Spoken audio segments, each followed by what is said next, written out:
Welcome back to DBL. This man cried out for help in his jail cell in agonizing pain. His guards and nurses didn't believe him, leaving him to die. But one investigative reporter did believe. This is the story of Kevil Wingo in today's True Crime Chronicles. Kevil Wingo was 36 years old. He was a father of 3, brother, uncle, and friend. It was September 24th, 2019. Kevil was arrested for suspected drug possession and sent to the Cobb County Jail in Atlanta. Infirmary vet speaking, may I help you? We have a guy named Wingo Kevil. He has been throwing up for a while now since we came on shift. On his first day, Kevil became sick and was seen clutching his stomach on camera. He tried to get the nurse's attention. And within a couple of seconds, he just broke out in a big sweat. They're looking at us like he's just detoxing. We're like, no, you need to come get him. 4 days later, surveillance video shows Kevil knocking on a glass door and collapsing at least 5 times, trying to get someone's attention. He was asking for help. He was standing at the glass, repeatedly asking for help, and he could not breathe. And he had actually fell backwards onto the floor and crawled to the window and was asking again, begging for help, and he could not breathe. 2 nurses later claimed they believed him. 1 didn't. But no one took action. Hi, do you have a pad open? I got an idiot over here playing games. He's trying to get to the hospital, so he's just playing around. Kevil was transferred to a padded room where he wept in pain until he died hours later. Police questioned the staff working that night. When he yelled at me, or he was yelling in the sunlight, he said, I need to go to the hospital. I can't breathe. I talked to him for a minute, and I was like, but if you're hollering, you are breathing. After investigating, the sheriff's office found no wrongdoing. The medical examiner's office ruled his death natural, but evidence we uncovered shows his death could likely have been prevented. 11 Alive investigative reporter Andy Pierotti helped uncover these videos and evidence that was kept from the public for months. I can tell you that if that man had come in front of me in the infirmary, I would have probably had somebody take his vitals. I would have checked him, but I'd also have called an ambulance. Like Andy, this nursing expert believed Kevil was truly in pain from a perforated ulcer. Wellstar Health System, which manages the staff, admitted more should have been done. It is time for this Cobb County District Attorney to take our pleas seriously. Since 2004, 51 inmates have died in custody at this same jail. And for the past year, Kevil's family, city leaders, and the community have pushed for charges. Even though he was in a small petty charge, but he still didn't have the reason to die the way he did. For now, his family waits for answers. All I want is justice for my brother, and I want everybody to be charged in the death of this murder. Oh, my heart breaks for his sister and their family. Earlier, Al and I spoke with the reporter who helped break this case. Take a look.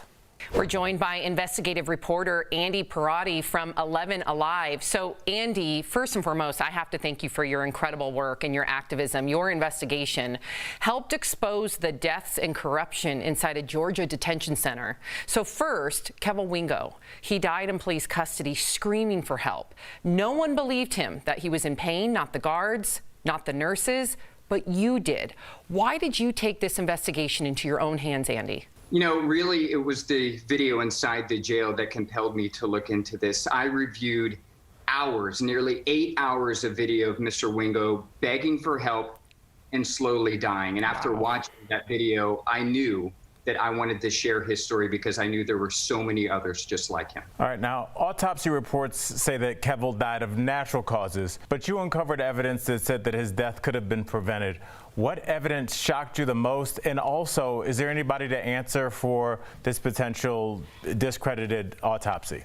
You know, so in addition to that compelling jail video, there were 3 interviews that investigators did with the investigation. It was 2 infirmary staff members and a deputy. All 3 saw him repeatedly say that he could not breathe and that he needed to go to the hospital, and also saw him collapse in his cell multiple times. Instead of taking him out to take his vitals or send him to the hospital, they put him in a padded room where he died an hour later. Wow. It was one of the most traumatic things that I've ever experienced as a journalist in my nearly 20 years. Yeah, absolutely heart-wrenching, gut-wrenching, the injustice, and your investigation revealed dozens of inmates died at this same facility and claimed the county sheriff was covering it up. How was this going unnoticed for so long until you came along, Andy? You know, people die in county jails across the country simply every day. And the reason why we don't know a lot about them, or why the news media doesn't cover them, is because they're typically the poorest of the poor. When you and I make a mistake, and if we're arrested, we go to jail, and we typically can afford to bail ourselves out within hours. When you're poor, you're stuck in jail for days, weeks, sometimes months, simply waiting for your day in court. And a lot of people believe what they saw involving Mr. Wingo's case is that he wasn't treated humanely. And when you're in the government's when you're in a government building, you should be expected to be treated humanely. I think that's a fair request. I want to say, Andy, I appreciate you advocating for people that a lot of the general public doesn't feel need to be advocated for, but this is exactly why, and this is exactly why what you're doing is so important. You know, obviously Kevil's family thought it was important. They asked the DA to launch a criminal investigation, so where does all this stand?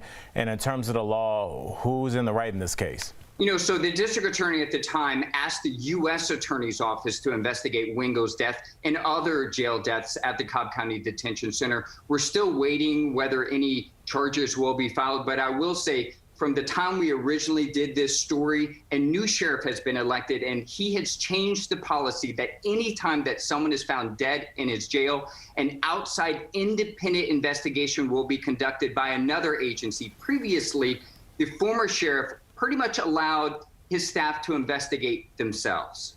Wow.